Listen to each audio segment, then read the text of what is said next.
Hello friends, this is Vijay Raj Pushp and welcome to Learner Eyes by BRP. तो आइए chemistry का एक और चैप्टर लेकर आए हूं आपके सामने, जिसका नाम है रासायनिक बंधन। ध्यान दीजिएगा, रासायनिक, आप सभी को पता है कि दो प्रकार के जो होती है वह क्रियाएं होती है। एक रासायनिक क्रिया और एक होती है भौतिक क्रियाएं। रासायनिक क्रिया वैसी क्रियाएं होती है जिसमें एक बार अवस्था परिवर्तन होने पर दूसरी बार उस अवस्था में लाया नहीं जा सकता है। जैसे अगर आपने दूध से दही बना लिया है तो फिर दही से दूध नहीं बनाया जा सकता, उसको हम लोग कहते हैं रासायनिक परिवर्तन। और भौतिक परिवर्तन वैसा परिवर्तन होता है जिसमें क्या होता है, एक बार जब अवस्था परिवर्तन हो जाती है तो फिर से उस अवस्था में लाया जा सकता है। जैसे जल से बर्फ का बनना, तो जल से बर्फ बनेगा और फिर बर्फ से जल भी बन जाएगा नहीं। तो रासायनिक बंधन क्या है? जब आप केमिकल रिएक्शन कराते हैं, रासायनिक अभिक्रिया होती है, जैसे हाइड्रोजन और ऑक्सीजन को मिलाते हो तो जल का निर्माण हो जाता है। तो जब रासायनिक अभिक्रिया कराते हो तो उसमें होता क्या है, एक दूसरे से बंधन बनता है। एक दूसरे से मिलने के बाद ही क्या होता है, या तो इलेक्ट्रॉन का त्याग होता है, नहीं तो इलेक्ट्रॉन का ग्रहण होता है। और एक होता है जिसमें हम साझेदारी करा देते हैं, अगर नहीं देता है और वो भी न त्याग कर रहा है न ग्रहण कर रहा है, तो दोनों को क्या करते हैं, एक साझा में चलाते हैं। तो कहता है कि इलेक्ट्रॉनों के पुनर्वितरण के फलस्वरूप बने बंधन को परमाणु बंधन कहते हैं। इलेक्ट्रॉनों का वितरण क्या होता है, एक इलेक्ट्रॉन को त्यागा चाहे एक ग्रहण किया, और दोनों के बीच से जो एक बंधन बनता है उसी को हम लोग कौन बंधन कहते हैं, परमाणु बंधन। और जो परमाणु होता है, परमाणु क्या सबको पता है, परमाणु किसे कहते हैं? परमाणु किसी भी तत्व का सबसे छोटा कण होता है, नहीं, सबसे छोटा से छोटा कण होता है। और परमाणु के अंदर रहता है नाभिक, जिसमें प्रोटॉन और न्यूट्रॉन होते हैं। और बात सभी कक्षाओं में क्या करता है, एक इलेक्ट्रॉन चक्कर लगाते रहते हैं। एक क्या अपना कक्षा में लगाते हैं, चार तरह की कक्षा होते हैं, नहीं, KLM नहीं KLMN, ये ना चार कक्षा होते हैं। पहला कक्षा में इलेक्ट्रॉन की संख्या 2 होता है, दूसरा में कितना होता है 8, तीसरा में कितना होता है 18 और चौथा में 32 होते हैं। फॉर्मूला बताए थे कक्षा में इलेक्ट्रॉन की संख्या निकालने के लिए, 2n², याद रखिएगा अगर पूछा जाता है तो जो परमाणु बंधन होता है 3 प्रकार का होता है। एक होता है वैद्युत संयोजी, एक होता है सहसंयोजी और एक होता है उप सहसंयोजी। ये 3 होता है, एक होता है वैद्युत संयोजी, सहसंयोजी और एक होता है उप सहसंयोजी। तो सबसे पहले हम लोग वैद्युत संयोजी बंधन के बारे में बात करेंगे। कैसे होता है वैद्युत संयोजी बंधन?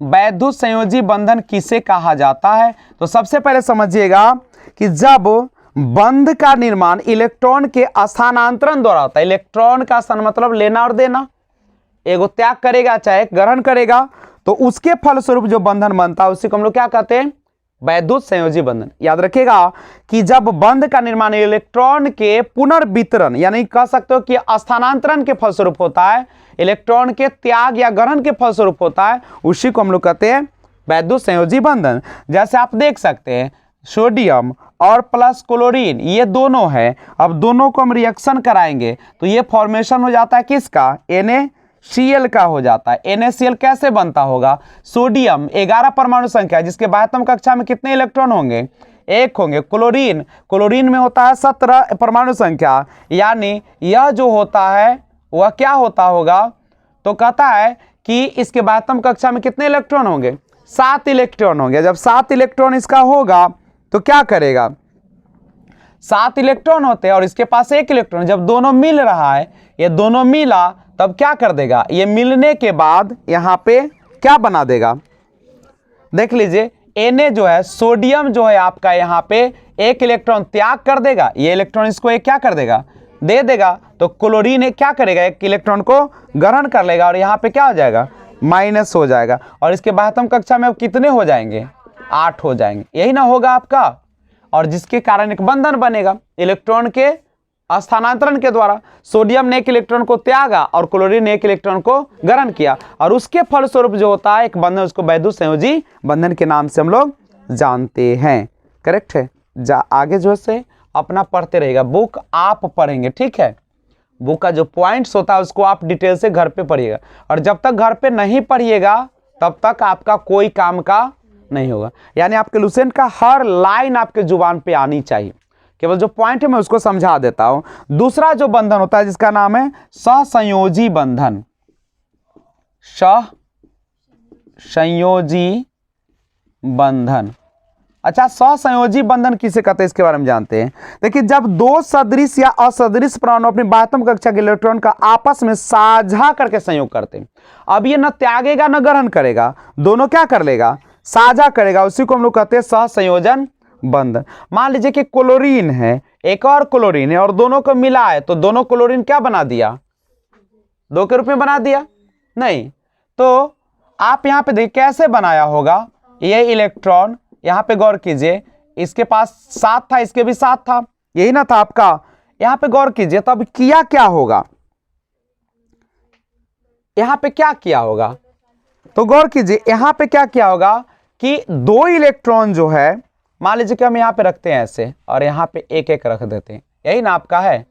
अब यहां पे इसका एक इलेक्ट्रॉन, इसका एक इलेक्ट्रॉन है।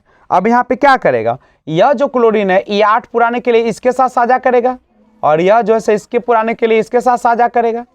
अब देख लो, ये दो जो है आपका, ये क्या है, क्लोरीन के पास भी है और इसके पास भी हो गया, दोनों साझा कर ले, इसको भी 8 पुर गया, उसको भी 8 पुर गया, और बना दिया Cl2 बना दिया नहीं। और आगे का पॉइंट अपना देख लीजिएगा।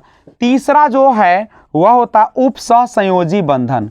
उपसहसंयोजी बंधन ये क्या होता है, तो उपसहसंयोजी बंधन के बारे में समझिएगा। ऐसा बंध जो दो परमाणुओं के बीच एक इलेक्ट्रॉन जोड़ी की साझेदारी से बनता है। अब एक जोड़ी इलेक्ट्रॉन साझा, इसमें क्या वो इलेक्ट्रॉन साझा कराता है, एक, और जब उपसहसंयोजी बंधन में आइएगा तो एक जोड़ी इलेक्ट्रॉन की साझा करेगा, ठीक है, लेकिन साझेदारी का इलेक्ट्रॉन जोड़ी सिर्फ एक ही परमाणु द्वारा प्रदत्त होता है, नहीं, एक ही परमाणु जो होते वही प्रदत्त करते हैं। और दूसरी बात है कि उपसंयोजी बंधन में जो परमाणु इलेक्ट्रॉन जोड़ी प्रदान करता है उसको प्रदाता कहते हैं, और जो परमाणु इलेक्ट्रॉन जोड़ी को स्वीकार करता है उसको स्वीकारक कहते हैं। फिर से समझिएगा, कहता ऐसा बंध जो दो परमाणुओं के बीच एक इलेक्ट्रॉन जोड़ी के साझेदारी से बनता है, नहीं, यानी दो परमाणुओं के बीच एक इलेक्ट्रॉन जोड़ी की साझेदारी, तभी ये बनेगा आपका कौन चीज, क्या बनेगा, उपसहसंयोजी, एक जोड़ी। यही मेन पॉइंट है इसका कि दो परमाणुओं के बीच एक जोड़ी इलेक्ट्रॉन के साझा होगा। जैसे आप एक ले सकते हैं H2SO4 का हम एग्जांपल लेते हैं, हाइड्रोक्लोरिक अम्ल का। तो हाइड्रोक्लोरिक अम्ल में क्या होगा, अभी देखिए क्लोरीन में क्या कर रहा था, एक इलेक्ट्रॉन का ना साझा कर रहा था, कितने इलेक्ट्रॉन का साझा कर रहा था, लेकिन जब उपसहसंयोजी बंधन में आएगा तो क्या करेगा, एक जोड़ी का साझा करेगा, दो एक करेगा, दो ओ करेगा। देखिए कैसे करता है, जैसे मान लीजिए H2SO4 है हमारा, यही ना आपका है।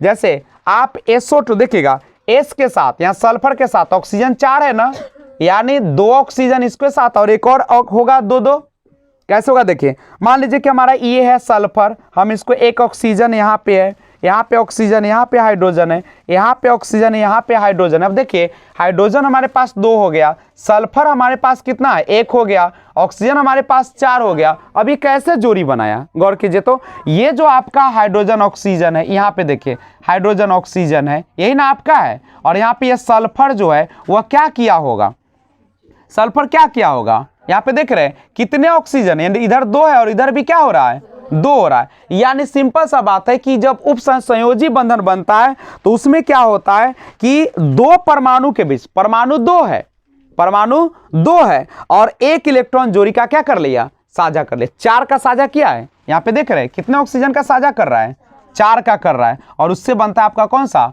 सल्फ्यूरिक अम्ल H2SO4 बनता है।